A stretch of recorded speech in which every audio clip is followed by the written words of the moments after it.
إن الله وملائكته يصلون على النبي يا أيها الذين آمنوا صلوا عليه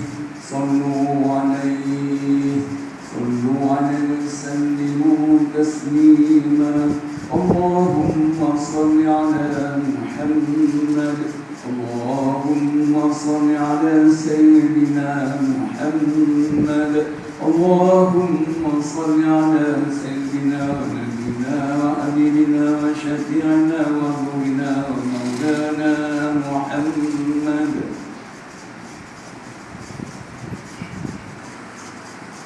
Assalamualaikum warahmatullahi wabarakatuh. Nahmaduhu wa nasta'inuhu wa nastaghfiruh wa natubu ilayh. Ashhadu an la ilaha illallah wahdahu la sharika lah wa ashhadu anna Muhammadan abduhu wa rasuluh. Allahumma salli wa sallim ala nabiyyina Muhammad wa ala alihi wa sahbihi wa man da'a bi da'watihi ila yaumiddin. Amma ba'du. Fa ya ibadallah ittaqullah usikum wa nafsi bi taqullah wa ta'atihi la'allakum tuflihun. A'udzu billahi minasy syaithanir rajim. Yuridullahu an yukhaffifa 'ankum wa khuliqal insana dha'ifa.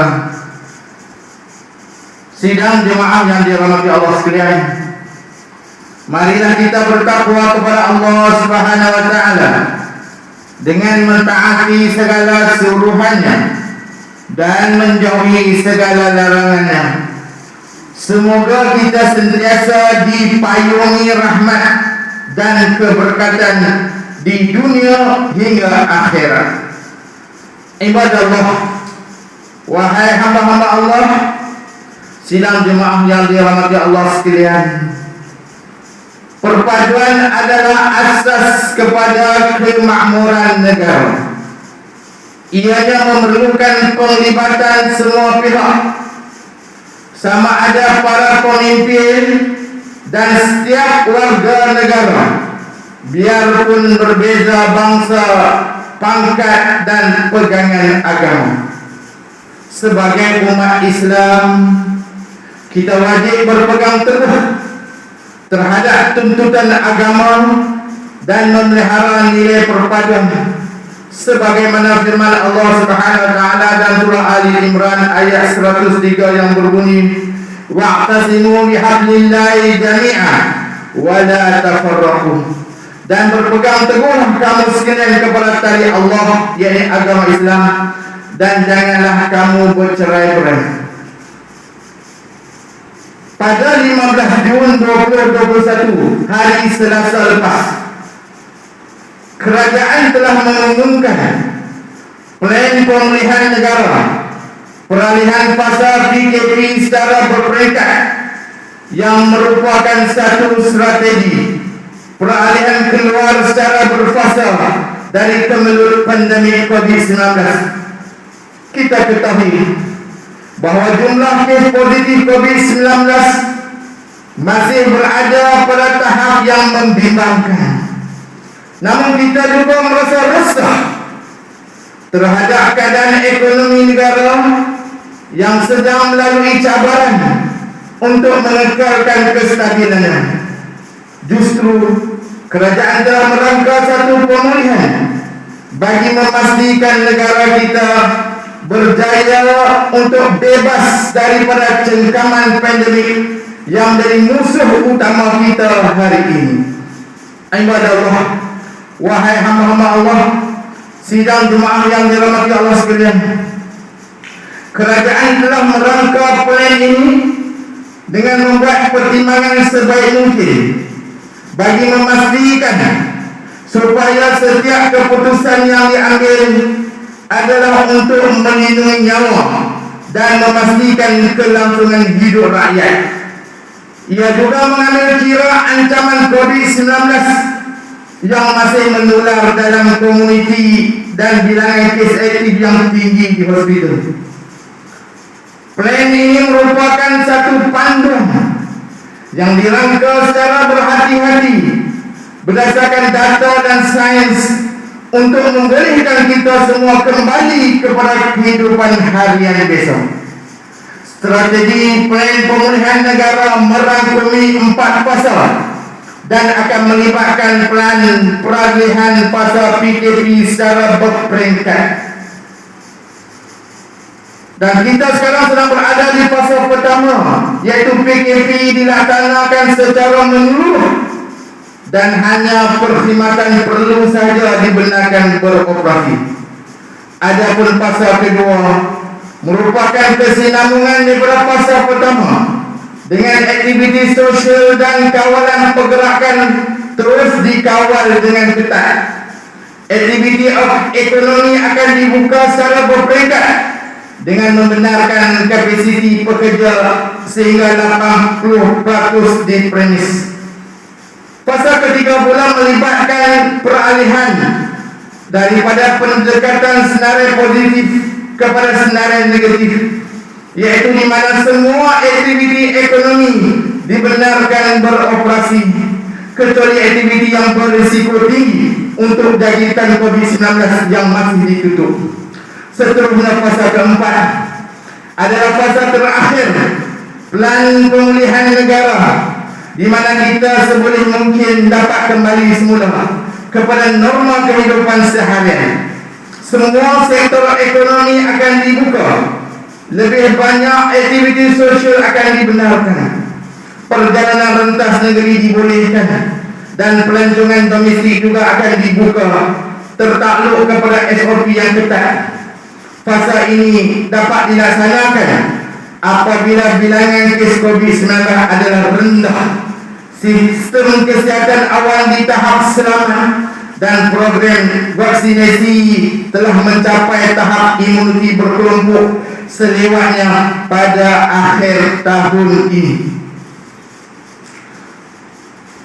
Ingatlah, kita sekarang di fasa pertama pandemik COVID-19, maka pelbagai sektor telah terjejas, termasuk sektor sosial dan melibatkan pengimaran masjid dan surau, terutamanya solat Jumaat dan solat fardu berjemaah. Ramai yang tidak dibenarkan hadir, sehingga mencetuskan pelbagai spekulasi terhadap kerajaan. Mesyuarat Khasjatan Kuasa Muzakarah Majlis Kebangsaan bagi Hal Ehwal Agama Islam Malaysia MKI pada 15 Mac 2020 menyatakan persetujuan berhubung isu penangguhan aktiviti masjid dan surau, termasuklah solat Jumaat dan solat berjemaah, berdasarkan pertimbangan terhadap mudarat yang amat besar. Walau bagaimanapun, dalam tempoh PKP yang sedang dikuatkuasakan kali ini, solat Jumaat dan solat fardu berjemaah tetap dilaksanakan di masjid dan surau Jumaat dengan menghadkan bilangan jemaah dan hanya dibenarkan kepada pegawai dan ahli jawatan kuasa pariah sahaja. Tentunya ramai dalam kalangan umat Islam yang merasa gusar dan resah kerana terpaksa meninggalkan solat Jumaat dan digantikan dengan solat Zuhur, memandangkan ia adalah satu kewajipan di dalam Islam. Benar, melaksanakannya adalah satu azimah, iaitu hukum asal yang disyariatkan pada pemulaannya. Namun Islam juga telah memberi rukhsah, iaitu lesen, keringanan kepada umatnya sebagai satu rahmat daripada Allah Subhanahu Wa Taala kerana sebab-sebab tertentu seperti wabak yang menular dan berbahaya. Firman Allah Subhanahu Wa Taala menerusi surah An-Nisa, surah An-Nisa ayat 28 yang dibacakan di bulan kutubah tadi, yang bermaksud Allah sentiasa nak meringankan beban hukumnya daripada kamu, kerana manusia itu dijadikan berkeadaan lemah. Ibadallah, wahai hamba-hamba Allah, sidang Jumaat yang dirahmati Allah sekalian, kita faham bahawa melaksanakan solat Jumaat adalah suatu kefarduan dalam Islam, khususnya kepada kaum muslimin. Dan kita juga perlu sedar bahawa ajaran Islam adalah bersifat praktikal dan mempunyai keluasan agar ia tidak membebankan umatnya. Dalam hal ini, Imam Abu Dawud rahimahullah ta'ala meriwayatkan daripada Usamah bin Umair radhiyallahu anhu annahu syahidan Nabi sallallahu alaihi wasallam zaman al-Hudaybiyah fi yaum al-Jum'ah wa asabahum matarun la tabtalla asfal ni'alihim fa'amarhum an yusallu fi rihalihim. Bermaksud, sesungguhnya beliau menyaksikan Nabi SAW ketika peristiwa Hudaybiyah pada hari Jumaat. Hujan telah turun kepada mereka, yaitu para sahabat yang belum tahap membasahi bahagian bawah seliput mereka. Lalu baginda memerintahkan mereka agar menunaikan solat di persinggahan mereka masing-masing. Berdasarkan hadis tersebut, terdapat dua perkara yang menjadi faktor diberikan rukhsah untuk meninggalkan solat Jumaat. Selain faktor musafir, rukhsah juga diberikan atas faktor keuzuran kerana kebimbangan terhadap cuaca yang buruk. Jika cuaca buruk seperti hujan turut diberikan rukhsah dan keringanan, apatah lagi situasi kini dengan penularan wabak COVID-19 yang membawa ancaman kepada kesihatan dan sangat berisiko tinggi sehingga boleh menyebabkan kematian. Bukankah Islam mengajar kita untuk menjauhi mudarat yang besar?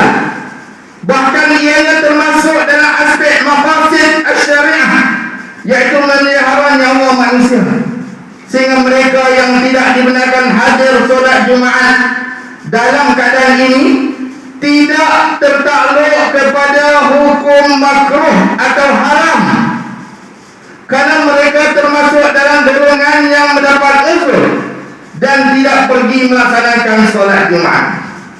Ibadah Allah, wahai hamba-hamba Allah, sidang Jumaat yang dirahmati Allah sekalian, dalam tempoh PKP ini, ramai dalam kalangan mereka yang melazimi solat berjemaah di masjid tidak dibenarkan hadir.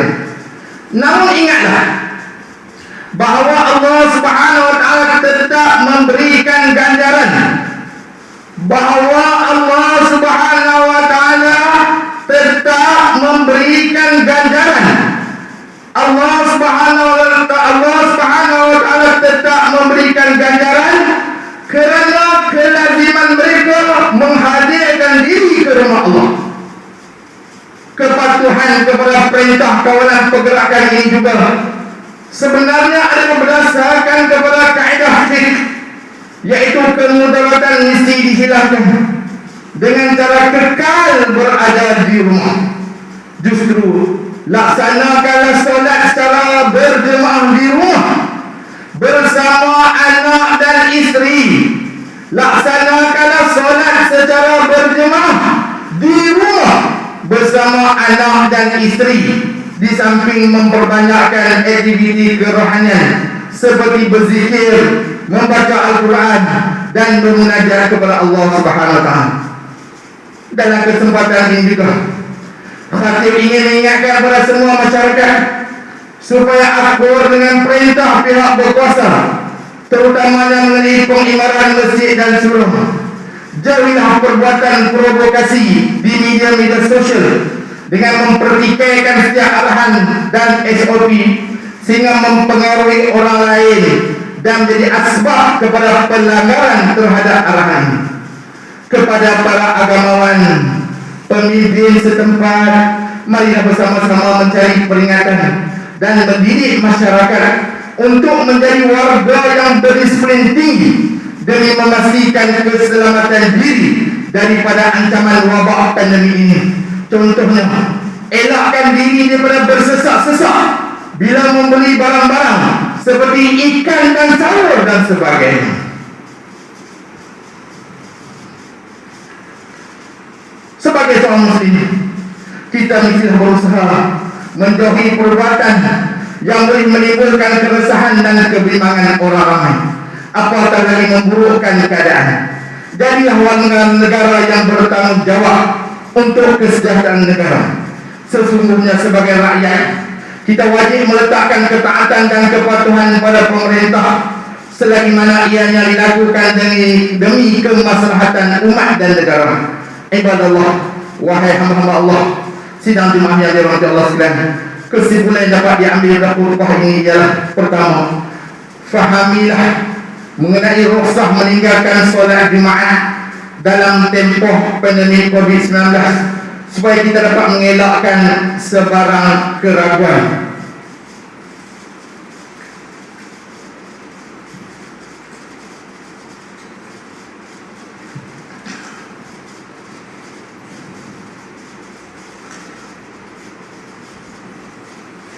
Kedua, laksanakan solat berjemaah di rumah bersama anak dan isteri, di samping memperbanyakkan aktiviti kerohanian di rumah seperti berzikir, membaca Al-Quran dan bermunajat kepada Allah Subhanahu wa taala.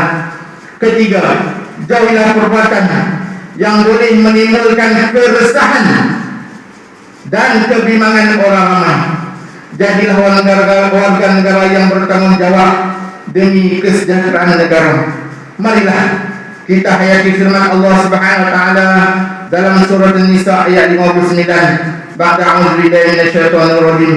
Ya ayyuhalladzina amanu atii'ullaha wa atii'ur rasul wa ulil amri minkum fa in tanaza'tum fi syai'in farudduhu ila Allahi wa rasul in kuntum tu'minuna billahi wal yawmil akhir dzalika khairun wa ahsanu ta'wila.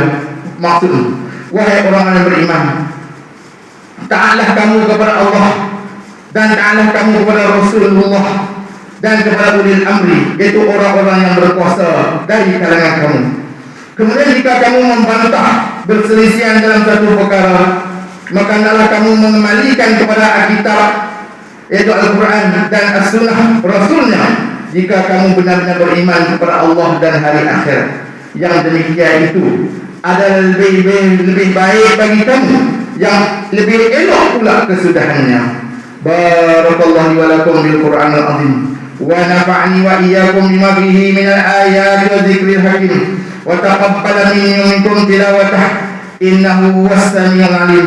Aqulu qawli hadza wa astaghfirullahal azim li wa lakum wa lisa'il muslimin wal muslimat wal mu'minina wal mu'minat al-ahya'i minhum wal amwat fastaghfiruhu innahu huwal ghafurur rahim.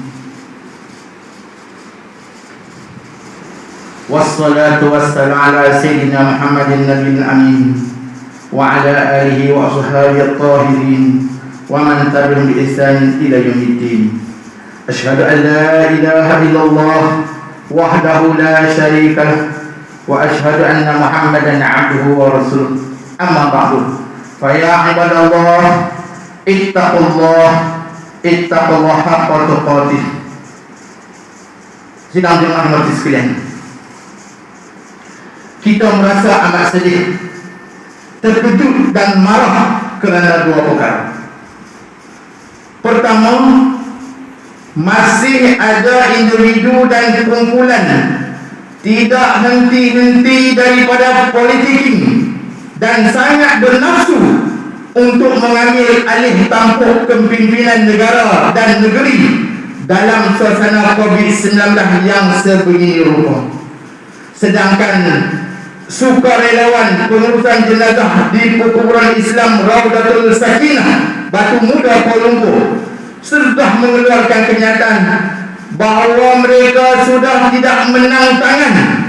Mereka sudah tidak menang tangan setiap hari untuk menguruskan jenazah pesakit COVID, kadang-kadang sampai 5 orang dalam satu hari. Sepatutnya kita kena abaikan kecelauan politik dan terus fokus bantu rakyat dalam pelbagai kesulitan, kesusahan, kemiskinan, hilang mata pencarian dan sebagainya. Sebagai manusia yang punya hati dan perasaan, kita sudah penat dan muak melihat ahli politik yang masih bermain buah catur kuasa. Yang kedua, suhakam seperti hilang arah tuju. Dan ini amat malang dalam suasana negara yang sedang dilanda wabak COVID-19, yang mana seperti mereka ini mahu mengundang bala Allah. Cobaan suhakam untuk iktiraf LGBTQ ke arah mengiktiraf perbuatan luar tabi'i transgender bertentangan dengan fitrah manusia dan melanggar undang-undang negara. Sedangkan dalam fatwa Majlis Kebangsaan, dalam fatwa kebangsaan sudah menjelaskan, seseorang yang dilahirkan lelaki hukumnya tetap lelaki. Manakala setiap orang yang dilahirkan perempuan, tetaplah ia perempuan, walaupun berjaya menukar jantinanya melalui pembedahan. Ingatlah, banyak nikmat Allah yang kita lupakan, tetapi ujian yang sedikit itulah yang kita besarkan. Di mana syukur kita? Sedangkan ujian itu juga merupakan salah satu rahmat dan tanda kasih Allah kepada kita. Ingatlah, muhasabahlah diri. Mati itu pasti. Kita akan tinggal apa yang kita miliki. Tanyalah diri sendiri, apakah yang kita sudah siap untuk pergi? Wa'lamu anna Allah amarakum bi amrin 'azim. Amarakum bis salawat taslim ala nabiyil karim. Qala Allah ta'ala, inna Allah malaikatahu yusalluna ala nabi. Ya ayyuhalladzina amanu sallu 'alaihi wa sallimu taslima. Allahumma shalli ala sayyidina Muhammad wa ala ali sayyidina Muhammad kama shallaita ala sayyidina Ibrahim wa ala ali sayyidina Ibrahim wa barik ala sayyidina Muhammad wa ala ali sayyidina Muhammad kama barakta ala sayyidina Ibrahim wa ala ali sayyidina Ibrahim fil alamin innaka Hamidum Majid. Allahumma fil muslimin wal muslimat wal mu'minina wal mu'minat al ahya'i minhum wal amwat.